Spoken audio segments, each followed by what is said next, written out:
How do I read the texture that's in there? I don't think that's how you do it. Oh gosh.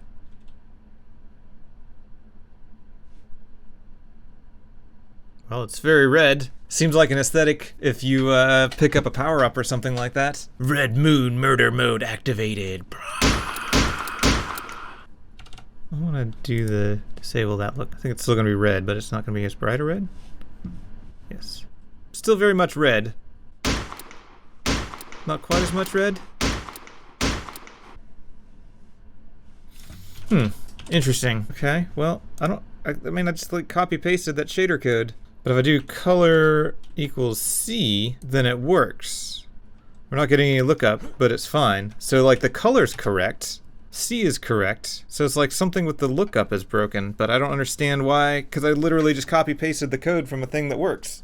It makes no sense. I'm sure there's a reason, but I don't know what it is. So basically all I'm doing is taking this, which was placed on a rectangle in the world in front of the camera, and then I'm just trying to make it 2D, rendering it on the canvas instead. That's the only difference.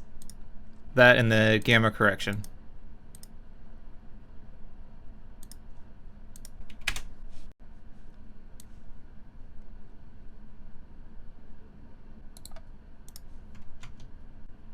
I wouldn't think so, but like, why not try it? Oh, now we're getting different colors. That's fun.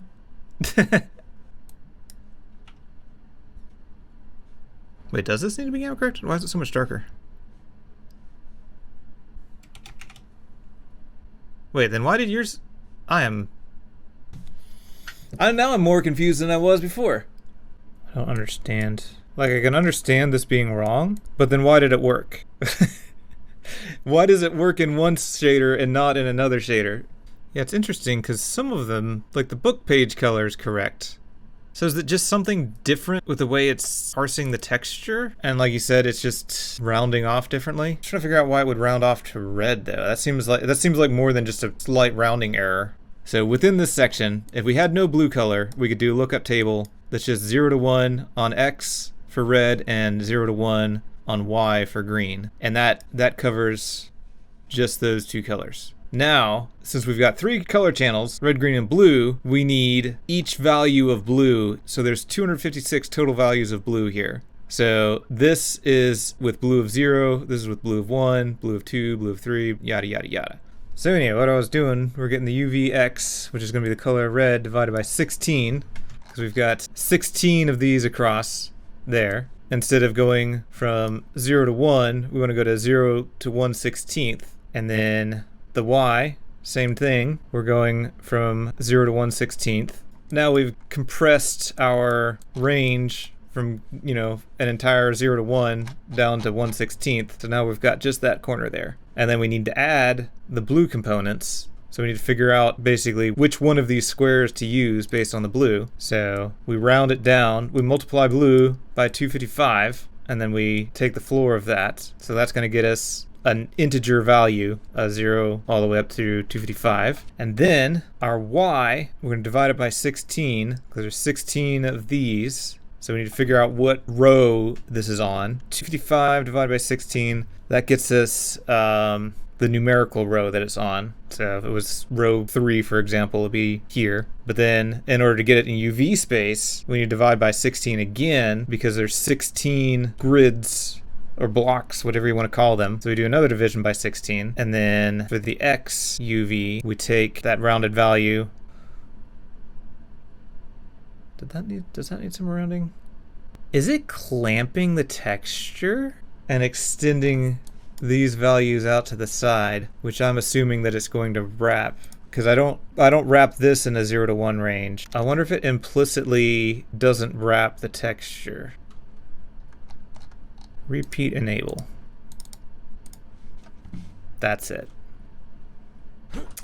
That was it. I was letting the texture repeats take care of not having to bring it within that range. Finally, mystery solved. Okay, that was not a trivial one. You got someone to play Goop Loop. Nice. I wanted to understand why. This is, it's like a blessing and a curse, right? Like, I can't just let things like that slide and be like, well, there's just a mystery.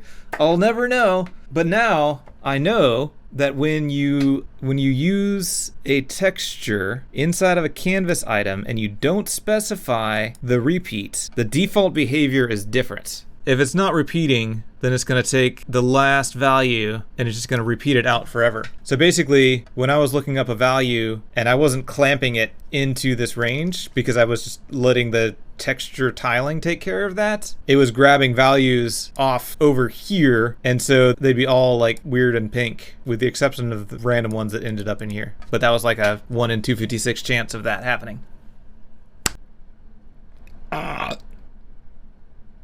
Excuse me. Excuse me again. Oh, we can save the brushes. What does that do? Save brushes. Bruh.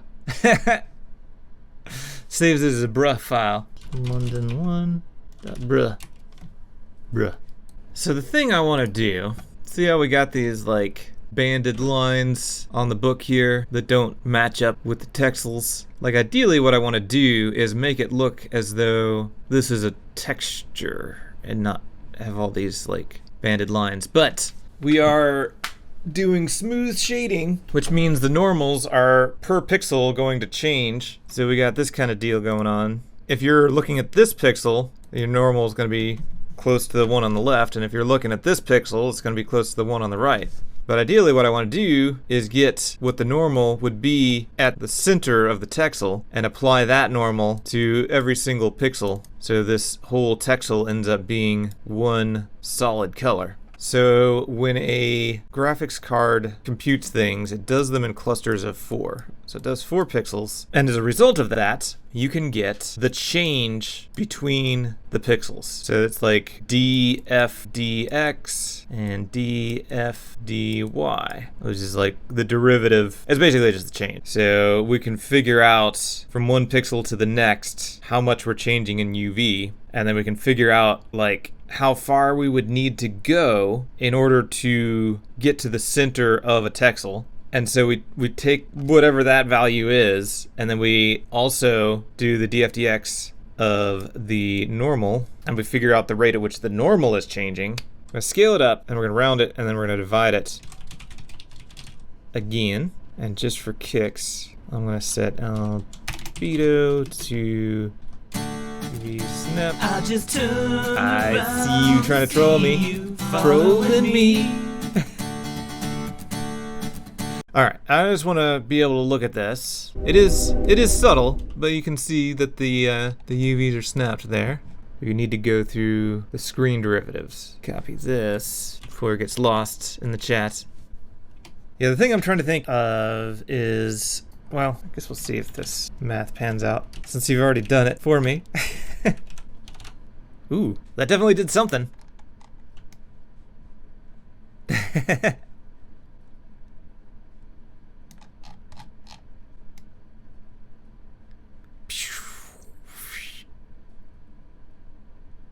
We're in the Matrix now.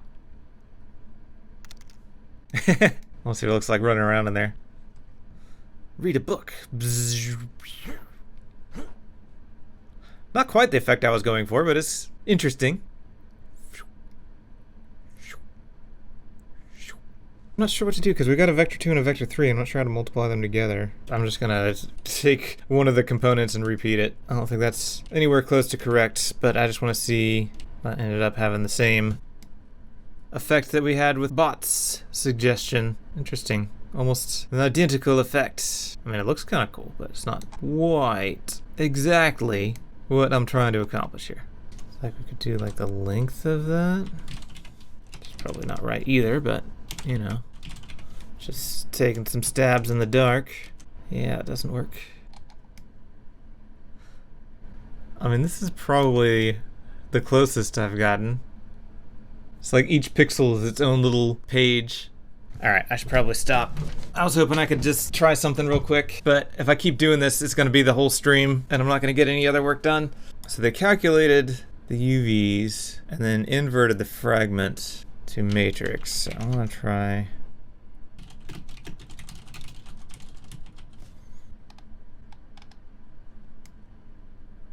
It's not right, but it's not as broken. Maybe I need to subtract. Is that it? Not exactly, but it's close. Like if I look at it straight from this angle, this looks right. This is what I want. When I twist to the side, it's kind of messed up.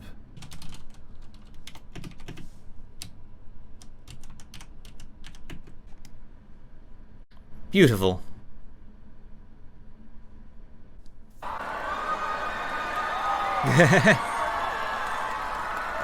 Now we just need to get the fall off. But I think I might have to modify the engine to make that happen, because the value is already past attenuated to the shader when I get it. Oh gosh, what happened? What's going on? What is happening? Why is the frame rate so bad?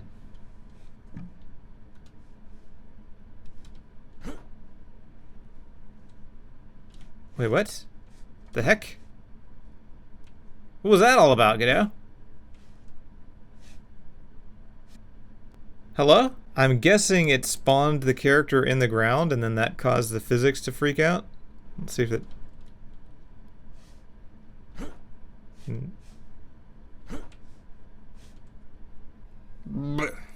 These clips were from February of 2023. I hope you appreciated getting some insight into how I kind of stumbled through creating the shaders for KOOK to give it that nice per-texel lighting and limited palette aesthetic. And let's take a moment to appreciate Bot524, who just shows up on people's development streams and solves complicated mathematical problems. Also, my patrons. Having a bit of monetary and moral support has helped keep me doing this as long as I have, so thank you. And if you want to get early work-in-progress builds of KOOK, you can join these awesome people. You can also check out the trailer on Steam to get a more current glimpse at how the game looks. Wish lists are much appreciated.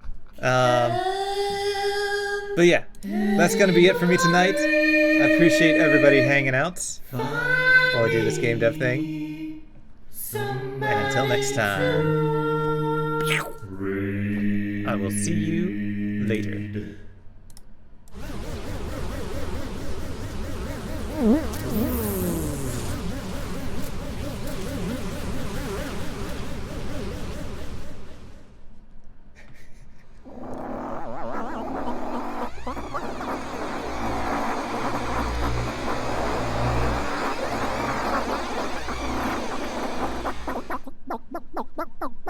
Goodbye.